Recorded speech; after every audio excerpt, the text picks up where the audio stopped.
particularly in Secret So Deep, because it is a memory play and memory, or it's a memory story. I just said it's a memory play, a memory story. And Tennessee Williams plays so much on memory and so much with memory in his work that he's someone that I kept coming back to. I tell writers all the time, for any writers that are out there, if you want to learn to write dialogue, plays are the things you should be reading. You should read as many plays as you can, because of course that's all playwrights have. If you're writing a play, you don't get description, you don't get internal character monologue. All you have is dialogue.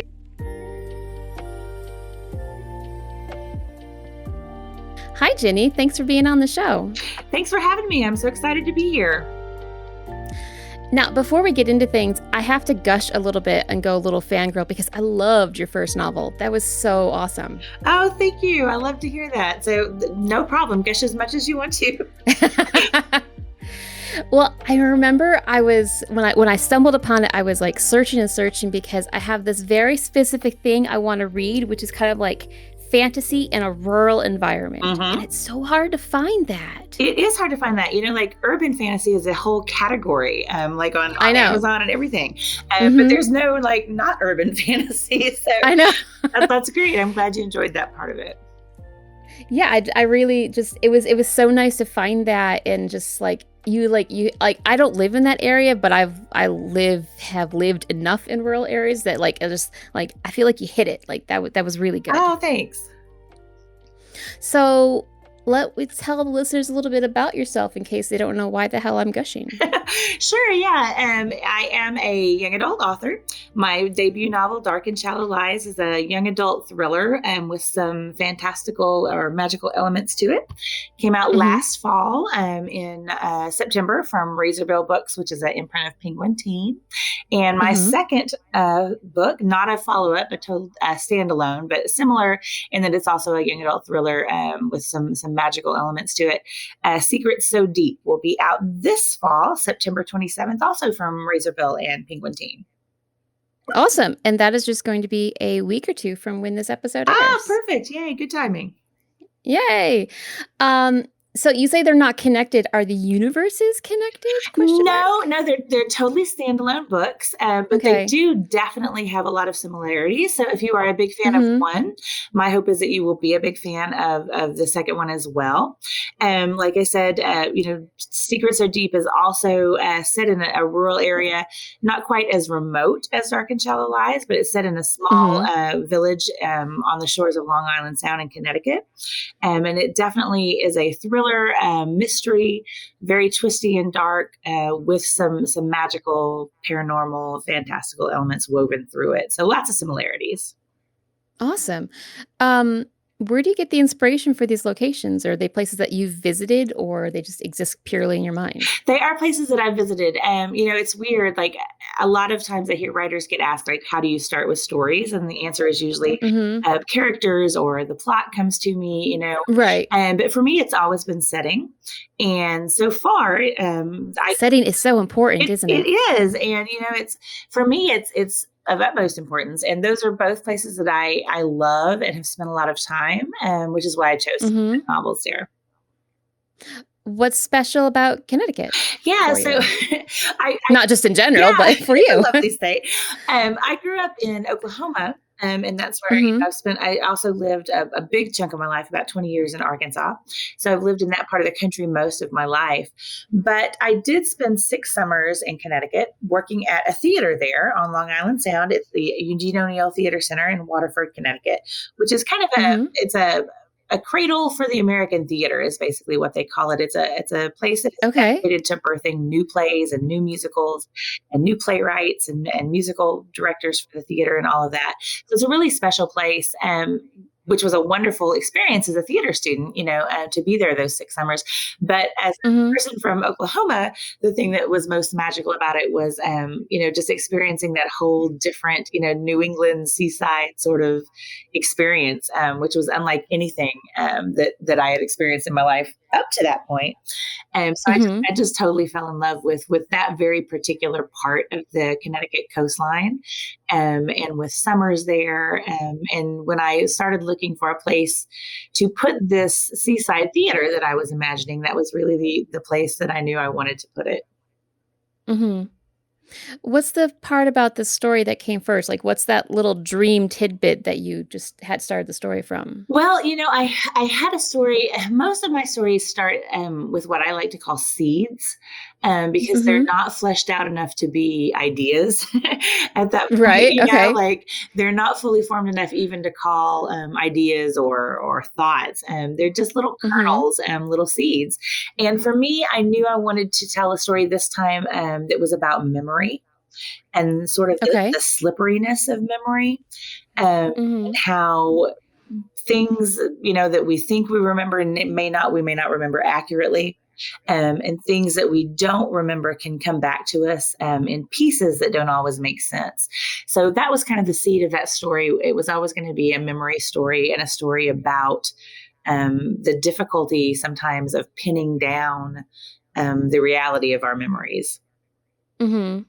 Right, because it's so hard to like, I don't know, if I look back on something from my childhood, I Yeah. don't know what part is actually memory and what parts I made Exactly. up. There are stories we've heard so many times about ourselves as children, that sometimes we think we remember them, but then we Mhm. stop and say, "Do I really remember that, or have I just heard it so many times that I think I Mhm. remember it?" And of course, each one of those tellings and each one of our hearings of it gets colored with the experiences and the emotions and the experiences of the teller. So then we have other Mhm. people's sort of memories wound up with our own, and it's a very complex, fascinating kind of rabbit hole that go down as a writer. Mhm. Now, you work in theater, just I guess in general, right? Correct? Yeah, I my degree is in theater. I've spent most of my life, up until I started writing, really seriously, working in the theater as a acting teacher and a director, mostly with Mhm. high school age students. Students, particularly who were very intent on pursuing a college degree or professional training in the theater. So it was kind of a Mhm. program that I liked to describe as sort of like AP theater. So for really serious and dedicated theater kids, basically. Is that where you're pulling a lot of your inspiration from your younger characters? You know, yes and no. It's certainly the reason that I decided to write for that age group. Mhm. I I worked. imagine you get asked, like, how does a X-year-old write a 16-year-old Yeah, a yeah, lot? and a lot of writers do it really well, and I think people come to that from different places. For me, that Mhm. comes from I spent about 20 years working with those kids in that theater program, and the most wonderful aspect of it was that I had a group of kids that came into my program as kindergartners that I worked with literally up until they graduated from high Oh my school. goodness, you got to know those Yeah, kids and really in some well. cases even after, they would come back and do summer shows with us even after they had gone off to college or whatever. So, yeah, Mhm. I knew those kids, so well, and we were so sort of intertwined in each other's lives that by the time they got to high school, they would their lives were just open books, and they were willing to share so much and let me into so much, not only to what we were doing together on stage, as actors and directors, because when you work in that way, you develop sort of a closeness that goes kind of Mhm. beyond Right. what you might develop, say, with your English teacher or your math teacher, or something like that. Mhm. Because there's a lot of dialogue back and forth, there's a lot of openness, but because we knew each other so well already, and we'd known each other, almost their whole lives, and they were just really generous with their experiences with me and letting me sort of be a part of their lives. And when I wanted to write, I knew those were the voices that I heard in my head. Those Mhm. were the conversations that I knew and the thoughts that I knew. And I had so much love for those kids and so much respect for their enthusiasm for their craft and their just intense loyalty and love for each other. And that's what I wanted to bring to the page. Awesome. Um, I had a question and it has completely thrown out of my mind. I That's apologize. okay. It happens to me all the time. Like, I'm listening to you and I'm thinking like, "Yeah, that sounds really good," and, like, I'll think, "This is what I'll ask next," and gone, 100% gone. So I'm gonna fall back on my questionnaire that I have here Okay. in front of me. Um, how much research are you investing in each project before you write it? It depends. There's a lot of research as far as, different, every project is different. For Dark and Shallow Lies, which is set in Louisiana, I am not a Mm-hmm. Louisiana native. I have spent a Right. great deal of time in southern Louisiana. It's a area that I know really well geographically and culturally, and all of that kind of stuff. But still, there Mm-hmm. was a lot of research just into like the specifics of the flora and fauna of the bayou, and like details like that, which I wanted to get absolutely right. And for this book, for Secrets So Deep, there's some whaling lore and mythology that is sort of woven into it. Yeah. So that's something that I enjoyed doing some research on. And I had been recently back to that part of the country and had been to some whaling museums and some historical centers and things where I'd heard some stories and some bits and pieces that I knew I wanted to use. Mm-hmm. But then coming back and sort of doing some more research into where those stories came from and the origins of them, that was a really fascinating thing to research for this particular story. Interesting. I remembered my question, by the way. Okay. You said you were talking about your work in the theater. I was wondering what pushed you to write your first novel. Oh, that's a great question. I come from a family of writers. I am Mm-hmm. surrounded by writers. My mother is a writer. She has 19 middle grade novels, mostly historical fiction. Her name is Anna Oh, Myers. awesome! Yeah, and she, is one also has I wish I grew up awards. in a family like that. Yeah, it was a really cool way to grow up because our house was full of writers and our lives were full of writers, and we had writers Mm-hmm. in our homes, and she was always going to writers conferences and writers meetings. She was also a teacher, a junior high teacher, so she worked like three Mm-hmm. full-time jobs as a teacher, a writer, and a parent because she had three kids. But I always knew that writing was a job, that it was a thing people did. Mm-hmm. People did, which was cool because a lot of people sometimes I think kids see those books on library shelves or bookstore shelves and they think, well, I don't know who writes those, but it's not people like us. But I knew that it was people like us that wrote those. I knew my mom did it and her friends did it. And I grew up in that atmosphere. My father was a poet.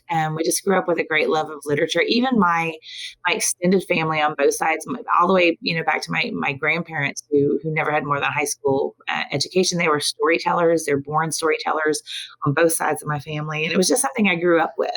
That love of Mm-hmm. so I always wrote, and I always loved writing. I always knew I was a pretty good writer. I got a lot of great feedback, especially in high school. I won a lot of awards and things. Mm-hmm. But theater was always my true love, and that's where my energy was centered and where my focus was. But That's just another yeah, aspect it of was a storytelling. different aspect of storytelling. Yeah, and maybe that was because I was surrounded by so many writers. I thought, well, Mm-hmm. this is going to be my thing. Um, I went to college and, studied theater and did theater. But I always kind of wrote, here and there off and on, sort of dabbling around and playing with it. Then I moved back to Oklahoma at one point to be closer to my mom and my sister and my other family. And I was back with those writers, particularly my mother's group. She belongs to the Society of Children's Book Writers and Illustrators, SCBWI. And she said, Mm-hmm. why don't you come with me to this meeting? Like the worst thing that could happen is you'll meet some cool people you would like. So I did, and I did like them, and I started hanging out with them, And the thing about if you're going to hang out with the writers, they're going to keep asking you what you're writing. And Right. so eventually I was like, well, if I'm going to hang out with these writers, go to these writers meetings, I might as well work on a book.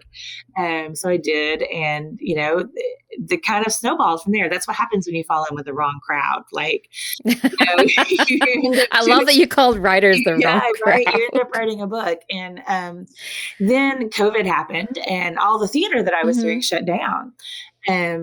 Which was good and bad. It was bad, of course, that it's really hard for a theater person to be like separated from their art like that. And I felt sort of not creative. And for the first time in my life, I didn't have that outlet. And I'm not a bread baker or a Mm-hmm. gardener, so I was not going to take up baking, gardening, or knitting, which is what everyone on Instagram, of course, was taking up.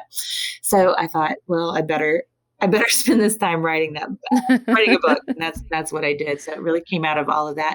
Also, I always tell people my brother, my younger brother, is a poet as well, Ben Myers. Mm-hmm. He several years ago became the poet laureate for the state of Oklahoma. Oh, And wow. when your little brother becomes the poet laureate for the state that you live in, you really have to step up your game or you start to feel sort of bad. I was Yeah. like, this cannot stand. I've got to like do, Mhm. gotta do something. So that's kind of my like half joking, half true answer, but it came out of all of that. With that kind of background, what kind of stories did you read when you were growing up? Oh, I read a lot of stuff. As a kid, my mom always used to say, like, because a lot of it, my brother and I both went into the artistic sort of pursuits. He Mhm. does have a real job. He teaches he A teaches real job rather English than a poet on the laureate. university level.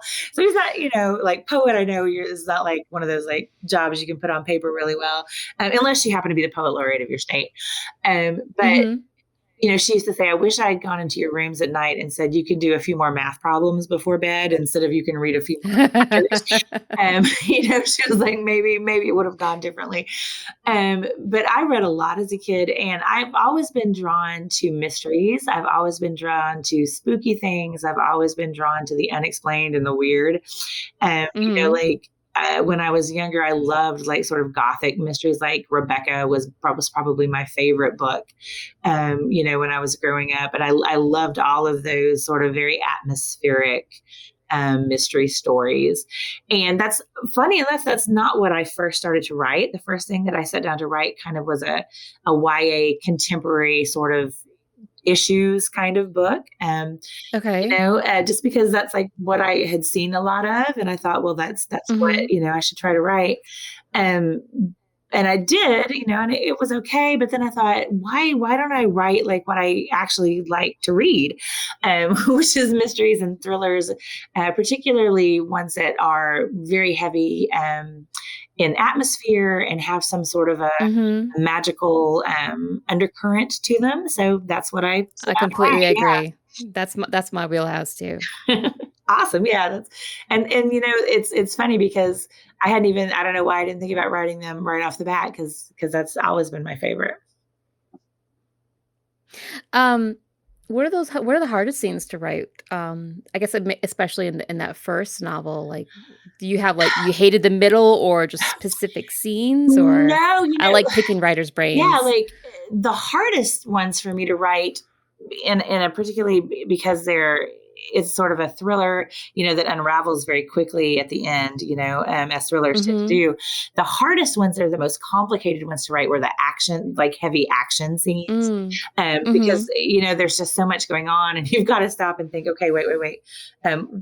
What is going on, just second by second by second as far as the physical action of the story.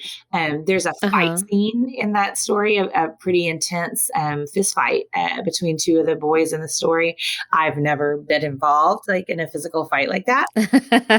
So I was like, I had to like watch Were a you, like, bunch and YouTubing, read a like, lot of description. fist fights and Yeah, I was like, "How does that even work?" I mean, because I know I can just write, "He hit him, and then he hit him back, and then he hit him again, and then he hit him back," Right. I was like, I gotta figure out, like, what you actually do in that situation so I can put it on paper. So, for me, the action sequences are all and that sort of, like, physical, stuff is the hardest to write. Mhm. Now how has your writing changed from book 1 to book 2? Have you noticed a change in your writing? The funny thing is, and people had warned me about this, but book 2 was so much harder to write, Oh, than really? book 1. Yes, because, when I wrote book 1, I was hoping that one day, I would sell it and someone would read it, but I didn't know that for sure. Mhm. So I was Right. just going along kind of happily, in my own little writer world writing this story. But when I did sell book 1, I sold it as a 2-book contract. So book 2 was sold before, it existed. It was just the barest seed of an idea at that time. So when I sat down to So it's like the write threat of a deadline Yes, yeah. I constantly. was when I sat down to write book 2, I was under this very tight deadline, to write a book which someone had already, bought and paid me a good deal of money for and was waiting on, and so, like, as I was writing it, I was getting emails from, like, my cover design team and my publicity team, and they were asking questions. I was like, "Oh my goodness, this is such like, intensely different experience," than just kind of meandering through this process, hoping it goes somewhere eventually. So Mhm. so that whole book too was such a intense experience for that reason, being the first book written in that way, that it all actually now is kind of a blur to me. Um, but when I look back at it, when I read it, now that, I've got the arc of it and I can look back at it and be like, wow, I really don't remember writing this. I can see that there are so many things that I discovered in book one that I was able to bring into book two. The way that I would have hoped if I had been able to pay attention, to like purposefully do it at the time. So it's good that it worked out that way. But I think it just kind of is a continuation of that learning curve. Hopefully as writers, we always kind of step it up as we go forward in our career. And there are things that, looking back on it, I could not have written book one in the amount of time that I wrote. I couldn't have written Dark and Shallow Lies in the amount of time that I wrote Secrets So Deep in. I just needed to kind of feel my way through that process in a much slower way. So I think for me, the main thing that I learned or that changed was my just the telescoping of the process of writing for me. Makes sense. Yeah. I kind of equate it to like a musical band, like that first album versus the albums that come after. Yeah. You have a lot more time on the first one. There's a lot more, I don't know, like rethinking, rewriting, reframing. Exactly. I don't know. There's a lot of re's going on. And really what I learned very much during the first one was how to plot and write a mystery, which was so much more complicated than I had really thought about how it would be when I picked that to write. So I'm glad I discovered all of that slowly through the process of finding my way through Dark and Shallow Lies, so that I could come back and do it more quickly once I was under deadline for Secrets So Deep. When you were done with the first draft of your first book, who's the first person that read it?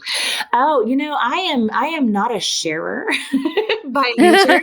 Like, I have but a critique being a group. writer, you have to be a sharer. Yeah, I know. I have a critique group of really trusted critique partners and good friends that I share with. So they are probably the first ones that read it. But they sort of read it in pieces, as we went along.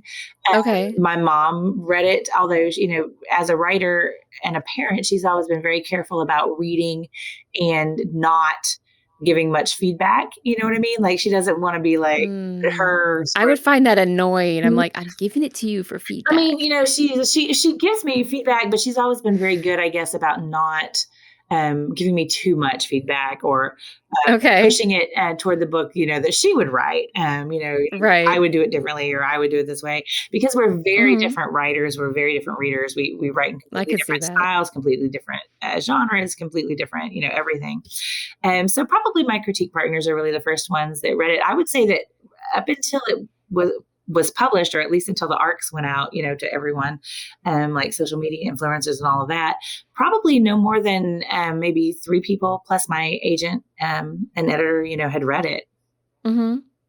Interesting. Now you said agent, and you did mention that you sold the first one as a 2-book deal. Did you try to self-publish first, or did you go straight to finding an agent? No, I always knew that I wanted to do traditional publishing for a couple of reasons. First of all, like I said, that's the world that I knew. That's the world I grew up in.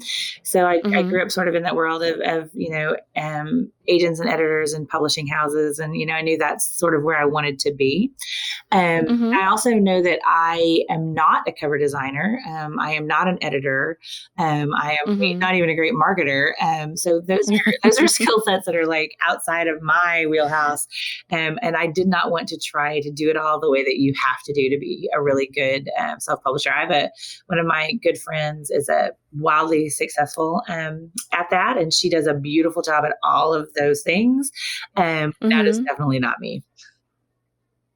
Since you're not a marketer, how do you market your work? Like, what do you shoulder from in the marketing burden? I have learned a lot about it, much more than I was when I started out, because when I wrote Dark and Shallow Lies, the process of writing, was kind of slow. It took me a while, but once I got an agent, like, everything happened so fast. I got an agent in July of 2020. The book sold in the fall of 2020, so just a couple of months later, and it was Oh my out goodness. 10 months later. So less, Wow. it was That went really it was fast. wild. Yeah. It was about 13 months from the time that I signed with my agent to the time that book was on bookstore shelves. So it was very much like a crash course in what to Mhm. do after you've written a book, which is the part no one really tells you about. And so Uh-huh. I've learned a lot about marketing, and I try to jump in and do as much as I can. But that's not something that's always come naturally to me. I do love talking to people, and as a theater person, I've always been comfortable talking to people either, live or recorded or whatever. So I try to do as much of that as I can. Like Mhm. the social media aspect of it is a part that I've had to really sort of throw myself into, even though it's not something that naturally I gravitate to or am drawn toward. I know that, right now in this moment, that's super important. And I've actually sort of learned to love it, which is something I I like connecting with readers that way. So, that makes it Mhm. worthwhile. Do you connect with them, like, I don't know, like places like Goodreads and stuff like that, or is it Mostly just it's through like like Twitter or Instagram is Instagram? my main place right now. Mhm. I'm on Instagram, I'm on Twitter, I'm on Facebook so that everybody's grandmother can find me there. I'm right. And Uh, I'm on Twitter, where I mostly it's a writers community on Twitter that I seem to interact with and get more feedback from more than readers. The main place I mhm. connect with readers right now is on Instagram, and I love that. I'm trying to think about starting to get into TikTok because I know there are a lot of readers there. Um, Mhm. that seems a little overwhelming, so I'm putting my toe in there to see like how that goes. Not like from the video standpoint, like I don't mind making videos. It's more like the technology of it that makes me kind of go like, oh my gosh, I don't know. I don't know if I have anything to Right. learn this, but I'm going to do the best I can. I always feel intimidated by the age gap, like, they're basically a bunch of teenagers, and I'm like, I feel like a really old person here." It's funny because I feel that sometimes, but then sometimes I feel it the other way too. I feel like, what am I doing hanging around with all these grown-ups? When inside I'm still very much a teenager. Like, so it definitely works both ways for me. What were your biggest influences in writing these 2 books? Oh, my biggest influences were those gothic sort of novels that I loved as a kid, books like Rebecca, particularly, that really left a Mm, lasting impression on mhm. me. I can still quote bits of that book, and it just, as a kid, that the atmosphere of it is what really drew me into Mhm. that story. Not so much the plot or the characters, but that place. I wanted Right. to live it And as also Manderley. your theory about memory kind Oh of plays yeah, back into that. You're absolutely. only remembering the best parts Yeah, and yeah, yeah, rewriting yeah, them. yeah. So books like that have always been a huge influence on me, and particularly these two stories. Mhm. And there are playwrights that have been particular influences on me, particularly since I come from that world. Tennessee Mhm. Williams, the work of Tennessee Williams, is something that I keep finding Yes. myself coming back to as a writer. I find my characters tend to speak like his characters Yes, sometimes. yeah. I very much enjoy His him use of as an author. dialogue, just Uh-huh. and the way, when I sat, especially as a girl who grew up in Oklahoma and lived a lot of my life in Arkansas, I remember Mhm. sitting in theaters hearing those words out loud and thinking, I know these people, like, Right. um, and Exactly. and that's the kind of dialogue that I want to That was, like, write. just part of his brilliance. Yeah, Yeah. yeah. I mean, so real and so like raw. So that Mhm. raw honesty and that realness of character is something I wanted to bring to my work. And particularly in Secret So Deep, because it is a memory play and memory, or it's a memory Mhm. story. I just said it's a memory play, a memory story. And Tennessee Williams plays so much on memory and so much with memory in his work that he's someone that I kept coming back to. I tell writers all the time, for any writers that are out there, if you want to learn to write dialogue, plays are the things you should be reading. You should read as many Mhm. plays as you can, because of course that's all playwrights have. If you're writing a play, Right. you don't get description, you don't get internal character monologue. All you have is dialogue. And if you can't put it in the dialogue, it's not going to be in the play. So Mhm. that's the best Yep. way to learn to write dialogue, is to sit down and read plays. If you want to write Southern characters and Southern dialogue, read Tennessee Williams. Yep, he was the master. What are you currently working on right now, or are you just taking a break No, I from wish I was taking writing? a break. I'm actually under deadline for a project that I can't give a lot of details on yet. But Okay. it's something that hopefully will be coming out. And maybe by the time this podcast comes out, there'll have been an announcement about it. But definitely working on some new things and some exciting things. So definitely a working summer here. Awesome. Working summers are nice, Yeah, not when you have I'd rather children in the honestly house, work in but the summer when it's hot and miserable here in Oklahoma right, anyway. because then you Like, can be inside you have an excuse to right, be yeah, inside like in who wants to AC. go out in the summer when it's like 100, like I said, it's 107 degrees here. So, this is the time of year that actually I prefer to lock myself inside. Not the fall. Let me Right, yeah, outside let in me the outside fall. in the fall and the spring, and even our winters in Oklahoma, can be 70 degrees one day. So, summer is the time Mm, to lock yourself away and work for sure. no. I lock myself inside mostly in the summer and then the winter because I am not like it gets, I don't know, negative stuff up here in New Oh, York yeah. State. So yeah, Yeah, I mean, no. we can get that, but then the next day it's like 65. So, Your weather doesn't know what it to do. it doesn't. It's very confused. And before we finish up, I know we very briefly mentioned it, but can you just repeat where listeners can connect with you online? Sure, yeah. I'm on Facebook and Twitter and Instagram, Ginny Myers Sain. You can look me up on any of those and follow me. I love to hear from readers. I also have a website. It's JinnyMyersSain.com. So you can find me there, and there's information about how to get in touch with me and all that sort of stuff. I love to hear from readers. I particularly enjoy hearing. I'm doing some book club discussions right now with Ooh, book clubs that have fun. read Dark and Shallow Lies, and I'm going to do the same thing when Secrets So Deep comes out. So if you've got a book club that has read or is reading either of those, give me a shout out, and I'd love to talk to you. But those are the places you can find me. Awesome. And I assume the answer is going to be Amazon, but where's the best place they can get a copy of the book? Yeah, you can get a copy of Dark and Shallow Lies pretty much anywhere you get books. So yeah, you can order it from Amazon, you can order it from Barnes & Noble, but if you have a local indie bookstore that you love, that would be my recommendation, is to walk into your local independent bookstore and pick up a copy, because those places are magical. I have Yes. some wonderful local indies here in Tulsa, Oklahoma, where I am. Magic City Books, I want to give a particular shout out to, because they do a lot of work with me. And if you go to their website and order Dark and Shallow Lies or Secrets So Deep, you can actually get a signed and personalized copy from Magic City Books. So if you're looking for nice. that's something that you like, if you're into that sort of thing, hit up Magic City and they will set you up. Awesome. Well, thank you so much for being a guest today. Oh, you're so welcome. This is a lot of fun. Thanks for the invitation.